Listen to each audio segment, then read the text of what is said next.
James Helder, Eiffel TV, MTK Global. I'm in Stallard's boxing gym today. With me, I'm quite fortunate enough to be joined by Tommy Williams, the Wisp. How are you, mate? Good, mate. How you doing? I'm very well. And also joined by trainer Greg Stallard. How are you, Greg? Yeah, all good, mate. Good. Got to say, good to see you boys hard at it. New link up as well. You two sort of new connection, joining forces and stuff. Yeah. Tell us a little bit about the comeback trail, Tommy. I've been sort of boxing like pro for quite a while, but never really had the never got the ball rolling with like being active with like bouts and that really. But end of last year, sort of started to get back training again. I had a couple of setbacks with a couple of hand injuries and things like that. Been about a couple of trainers now, but down sort of with Greg, who's quite local to me as well, convenient and obviously a great trainer and good facilities and everything else. Come down for like a few weeks and that, and you know, gelled well on the pads, and you know, sort of like-minded in the way I want to box and what I want to do to progress, get in the mix of things. You know, British boxing's massive at the moment, and you know, watching it at home, you feel like, you know, you miss that buzz and you want to get it back in amongst it all and that, and yeah, just want to get the ball rolling and be active properly, you know, and show what I can do. You used to campaign at light middleweight. That's right. What's going to be the plan going forward? I'm probably going to come back as a middleweight, see how it goes. I've sort of, not that you can tell, but I've filled out of it. Sort of looking quite hench nowadays. So yeah, I'm going to come back at middleweight, see how it goes. Yeah, I should make that weight pretty. I used to make light middle quite easy, but looking back, I look a little bit, the last couple of weeks of camp, a little bit weaker than, you know, I was in training and sparring and things like that. So maybe a strong middleweight, good for middleweight, yeah. How have you found working with him so far, Greg? What's it been enjoyable, like? mate. Really enjoying it. Like I say, it's good to work with such a class boxer as Tommy. Like I say, getting ready now for the April. Hopefully, get a good show on there. You know, show you what we're doing. April 14th, you'll call. April 14th, you're going to make your return. Yeah, so it's been a long time coming. Do you know what? As well, when you you put online on Facebook or Instagram, oh yeah, I'm back, and then like a couple of setbacks I've had. I was meant to box last June, or was it July, one of the months, but then yeah, a couple of setbacks, opponent pulled out, then another show got cancelled, and it's kind of, when you upload it, like telling everyone you're boxing, a few people jump on it, messaging you, drop a few tickets about, and then next thing you're telling everyone, show's been cancelled, people get sick of it, you know, so kind of, I've kept it a bit quiet, like me back in the gym and everything. I've just, instead of blowing up everyone's timeline with the same crap, if you know what I mean, like everyone gets sick of it, don't know. As well, from my area, there's loads of boxers, like obviously you got, you know, all the usuals from Carl Shorten that all turned pro as well, so we've got all the same friends on Facebook, and everyone, you know, gets sick of their timeline of what you're eating for breakfast, lunch and dinner, and what time you're going for a run and how many miles you're doing, do you know what I mean? So I thought I'll keep it all under wraps, and just when I've got a date, you know, like ready to go and that, just put it out there and then, you know, show what I'm about, rather than just, you know, keep uploading shit on Facebook and everyone thinks it's a waste of time. So yeah, just looking forward to just, you know, getting back in there. I've got a bit of a buzz being back in the gym, you know, especially when you got something to work forward to, you know. So the amount of time you've been inactive, no doubt you've been watching what's going on currently in boxing, some of the big fights coming up potentially. What fight for 2018 that's already been made are you most excited about? Do you know what? I'm not gonna. I was really excited about the Lomachenko and Rigondo fight, but that never produced. So coming up, I don't know, a few fights, even like a Coley and Chamberlain. It looks like a good little scrap. Do you know what? The middleweight scene, especially, like even you know, like Joe Mullender, he's always in a good fight. He's got a couple, you know, he's just recently won the is it the European and at super middle. What's his name? Probably forgot his name.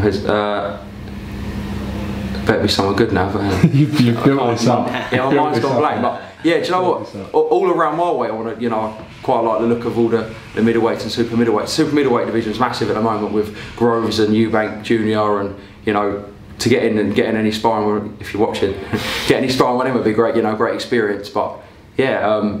All the super middleweight scene looks like, you know, massive with a Super 6 going on at the moment. But Callum Smith I like in that, to be honest. I think he can. When are you going to announce the rematch with Golovkin? When can we anticipate you know, everyone, all the rumours, you know, are true about me bashing him up in sparring and that. I'm not one to sort of brag, but, you know, get myself out of it. Probably by the end of the year, yeah, the rematch, you know, we'll get it on. Let's talk a little bit about Chris Eubank, George Groves. Massive fight in the World Boxing Super Series in Manchester. Everyone's excited about that one. How do you see George Groves equipping himself against Eubank? It's quite a hard one to call, I think, because he's beat some good people, but he's kind of untested at world level, so it's quite hard to call. But I'd like Groves to win, and Groves is looking strong, isn't he, at the moment? I like Groves, but it's how he'll deal with Eubank's relentless pressure. He's a good boxer, but you need someone that's really good slick mover like Billy Joe, what he done to him. But yeah, it'll be interesting to watch. I'll be rooting for Groves, but we'll see what happens. On the back of their last 2 performances, who would you say looked more impressive? So Eubank Jr against Avni Yildirim, and then George Groves against Jamie Cox. I didn't watch the whole fight of the Eubank Jr. Only the highlights and the knockout, but I know he was one of the underdogs for the one of the hard men of the tournament. The guy fought, but then I thought. I was worried for Groves in the early stages against Cox. I think Cox is a really good underrated fighter. But you said this before. You really rate Cox. I do rate Cox. And he come out really aggressive as well, and I know he can punch a bit, so I was a bit worried for Groves at times, but that was a class body shot that he put him away with, so props for that. Do you see Cox dropping back down to middleweight, or do you see him campaigning at super middleweight going forward? I don't know, it looks like he could make middleweight quite comfortably, to be honest, so I don't know why you don't campaign down at middleweight. We've also seen in the middleweight division, Billy Joe Saunders will defend his WBO world title against Martin Murray. All MTK showdown as well came a bit of a bolt out of the blue for some people. What are your thoughts on that contest? To be honest, I think Billy Joe should. He's quite. Yeah, you should school him really. I think he's. Murray's a good fighter, but he's a bit like slow, you see. Speed, isn't it? It's the speed. Yeah, he's a little bit too flat-footed. I think for Billy Joe, I think he'll be too slick for him and too hard to hit. Even like George Groves showed, he outboxed him, and I think Billy Joe will be too slick for him, and it's a good fight for Billy Joe. I think stylistic, style-wise, I think he'll make him miss, and like what he did in his last outing, kind of make him look a bit amateurish. We've been sport for choice for fights so far this year. All promoters announcing big shows, notably Anthony Joshua defending his belts and going to challenge for the WBO world title in the shape of Joseph Parker. What chances do you give Anthony Joshua of being successful? I think Joshua should take that fight. I think he should stop him. I don't see why he shouldn't. He's been stopping everyone recently, but I'd like to see the Fury fight. I think everyone wants to see the Fury fight, but I don't want him to see him. If he comes back and has a couple of good warm-up fights and don't come straight back into it, has a couple of good tests, I can see Fury's outboxing Joshua quite convincingly. I think he's got the skills to do it. Fury for that one, definitely. Why do you think Fury people out of boxing underrate Fury a little bit? Why do you think he doesn't get the props or respect? He doesn't look like a boxer, does he? To the outside person, he just looks like the average Joe, doesn't he? But that man, he's the real deal, isn't he?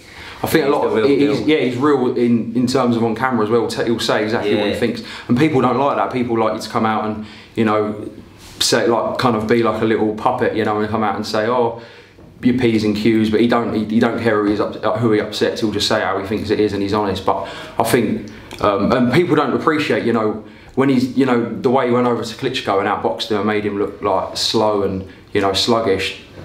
People don't realise the skill involved in what he was doing that night. People just see it as like he's prancing around the ring and kind of not doing much. But yeah, the way he done that, how slow he made him look, an active Klitschko, and then Joshua comes back like 18 months later and beats an inactive Joshua, and people kind of blow the roof off. And he sort of got knocked down in doing so and looked like he was going to lose. Didn't he? To win that.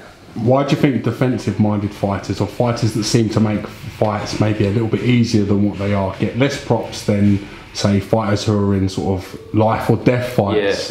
Shall we say? You can sort of understand it is entertainment. It's the entertainment business, and you kind of you're going into entertainment. Number one's got to be you've got to go in to win. And Mayweather at the end, people were tuning in, to watch him win or lose. So in the long run, like Billy Joe, he didn't take risks. He went in and just schooled the guy. But I think people don't understand, unless you're in boxing and you're a big big boxing fan. You don't realise the kind of skill involved in hitting and moving, and to hit and not get missed, hit and not get hit is like a massive, really hard to do, especially against a skilled opponent like what Fury was doing. Being 7 foot tall as well. Exactly. Yeah. Not enough appreciation goes into the skill involved in the skilled fighters like Lomachenko and Rigo, whatever. That wasn't a big draw at all, but I sort of failed to see why. But just the entertainment business, I suppose. And people want to see blood, they want to see knockouts. You know, that's the way it is. With Mayweather retiring, with Vladimir Klitschko being defeated twice, we've seen the likes of Golovkin looking to dominate the middleweight division. You've got Canelo. Who do you think, in your opinion, is the face of boxing now for this day and age? At the moment, it looks like Joshua's the face of boxing, especially in British boxing, and the heavyweight scene's always been over. You know, if you look at history, the heavyweight scene's the one, and if you're #1 in heavyweight, and he's only just sort of starting out his career relatively. Heavyweight's gone for, you know, years and years. So probably, yeah, Fury, Joshua, I'd say at the moment. You know, the way he's been hyped up. Whether or not he'll stay there is another matter. But at the moment, but I like Canelo. I think for obvious reasons. You know, I don't know what, but you know, I will say that I had my beard first. So, you know, and before McGregor as well. So, but. Even when you look back at the Golovkin fight, I thought Canelo won the fight as well. Not unbiased, completely unbiased. But I thought, yeah, genuinely, when people were saying that he got robbed, and I thought, how can you call it a robbery? You know, most of the rounds were close, and I just like Canelo's clean work off the ropes and making him miss. And Golovkin didn't look like he had the same intent in his punches. You know, he was kind of a bit more wary of what was coming back, and it was a lot more arm shots that weren't really catching clean. You know, I thought people will probably slate me for this, but yeah, I thought Canelo won the fight. Canelo ever wants to miss any public appearances, he can pick up the phone, give you or Dan Bernard a call. Exactly, yeah. I'm sure you'll both be available to sort of pick up the pieces. I think, you know, Canelo's got a bit better looking, but, you know. His English has come on leaps and bounds. Yeah. On that note, gentlemen, thank you very much from Twilight TV. We look forward to a date regarding April. Yeah. Tommy the Wisp Williams, great to get you back. Thanks so much. I appreciate your time. Cheers. Cheers, mate.